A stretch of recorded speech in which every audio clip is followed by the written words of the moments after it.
নমস্কার বন্ধুরা, হরে হরে মহাদেব। তোমরা সবাই খুব ভালো আছো নিশ্চয়ই। কেমন আছো কমেন্ট করে জানিও। তো আজকে শিবের কাহিনী তোমাদের পড়ে শোনাবো, তোমাদের খুবই ভালো লাগবে। তো শিব পার্বতীর বিবাহর কাহিনীর আরেকটা পার্ট তোমাদেরকে পড়ে শোনাবো। আর যদি ভিডিওটা ভালো লাগে প্লিজ একটা কমেন্ট করো, লাইক করো, সাবস্ক্রাইব করে দিও। তো চলো শুরু করি। শিবের কাছে সকল কথা জানালেন। তখন শিব বললেন, আপনারাই এই বিবাহের পৌরোহিতা করেন। আপনারা আপনাদের শিষ্যদের সঙ্গে আনবেন। তারপর ঋষিগণ শিবকে প্রণাম করলেন এবং তারা তাদের আশ্রমে চলে গেলেন। এতক্ষণ মহেশ্বর মহাকাশীতে ছিলেন। তিনি নিজের বিবাহ অনুষ্ঠানের জন্য কৈলাস পর্বতে এলেন। নারদকে ডেকে পাঠালেন। শীঘ্র উপস্থিত হলেন দেবর্ষি। সব শুনে খুব খুশি হলেন। মহাদেব দেবর্ষিকে ভার দিলেন সবাইকে নেমন্তন্নের জন্যে। ব্রহ্মা, বিষ্ণু, দেবগণ, যক্ষ, গান্ধর্ব, কিন্নর, সিদ্ধার্থী কেউ যেন বাদ না পড়ে। তারপর তিনি বললেন, যারা আমার বিয়েতে আসবেন না তারা কেউ আমার আত্মীয় নন। নারদ খুব আনন্দিত হলেন। ত্রিভুবনের সবাইকে নেমন্তন্ন করলেন। এরপর ইন্দ্র ও আনন্দ দেবগণ শিবের জন্য বহু উপহার পাঠিয়ে দিলেন। অপ্সরা ও গন্ধর্বগণ এত গীত বাদ্য ও নৃত্য করতে শুরু করলেন। শিবকে সাজানোর কাজে নির্মগ্ন হলেন। শিব তো সব সময় পরিপূর্ণ, তাই তার বেশভূষা স্বতঃসিদ্ধ। এই জন্যে তার বেশভূষার কোনো প্রয়োজন ছিল না। চাঁদ হলো তার মুকুট, কপালের তৃতীয় নয়নটি হলো তিলক, কানের কুণ্ডলী তো ছিলই, গায়ে চন্দন লেপন করলেন। তার সর্প নানা রকম মণিময় অলঙ্কার পরিপন্ন হলো। শিবের প্রভাবে প্রকৃত বস্ত্রগুলো কৃত্রিম রূপে ধারণ করলেন। এই সবের পরেও তার রূপ এমন সুন্দর হলো যে তার ভাষার বর্ণনা করা যায় না।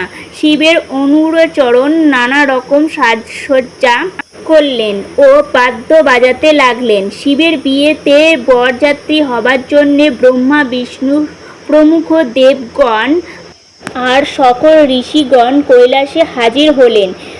গঙ্গাসাগর নদী তারাও দিব্যরূপ ধারণ করে কৈলাসে এলেন।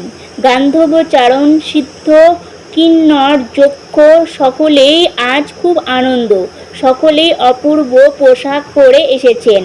শুভ লগ্ন উপস্থিত হতেই কৈলাস থেকে সবাই হিমালয়ের উদ্দেশ্যে রওনা দিলেন।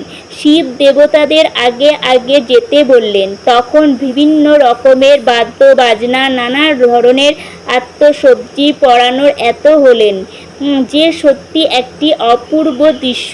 এমন বরযাত্রীর শোভাযাত্রা এর আগে কেউ কখনো প্রত্যক্ষ করেনি। এতদিকে গিরিরাজ হিমালয় তার সকল আত্মীয় স্বজনের নেমন্তন্ন করেছেন। তাদের সাহায্য নিয়ে বিধিমতো মণ্ডপাদি তৈরি করেছেন। মণ্ডপে সাজানো হয়েছে বিচিত্র সব তরণ, রং বেরঙের পতাকা, কত ধরনের ফুলের মালা এবং বহু ধরনের গাছের পাতা। সেই সময় হিমালয় গৃহের শোভা সত্যি অবর্ণনীয়।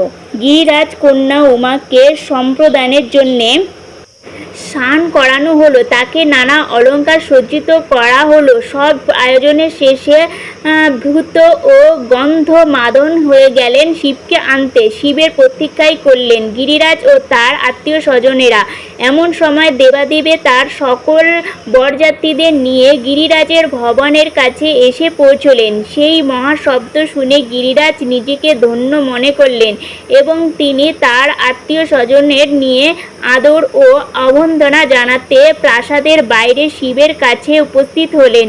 শিবের দলবল দেখে হিমালয়বাসীরা অবাক হয়ে গেলেন। আবার গিরিরাজের দলবল দেখে দেবতারাও অবাক হলেন। এইভাবে গিরিদল আর শিবের দলের মিলন ঘটল।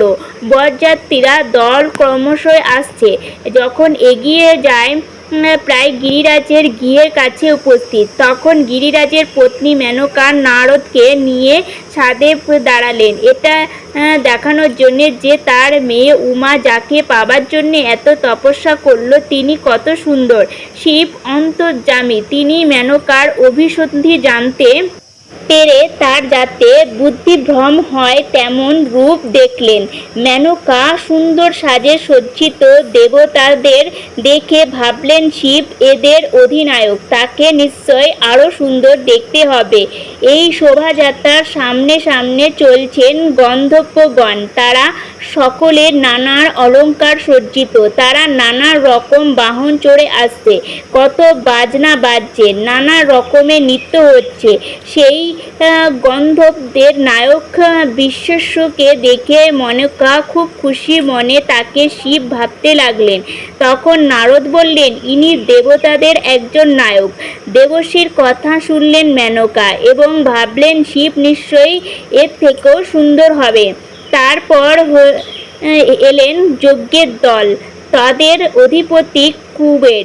তার সৌন্দর্য মুগ্ধ হয়ে মেনকা তাকেই শঙ্কর মনে করলেন। অনেক অনেক ধন্যবাদ এতক্ষণ ধরে এই ভিডিওটা দেখার জন্যে। ভালো লাগলে কাহিনিটা একবার প্লিজ সাবস্ক্রাইব করে দিও, লাইক করে দিও, কমেন্ট করে জানিও কেমন হয়েছে। আরেকটা পার্ট তোমাদেরকে পড়ে শোনাবো শিবের এই কাহিনী আরেকটা পার্ট। তো এখনকার মতন টাটা, বাই বাই।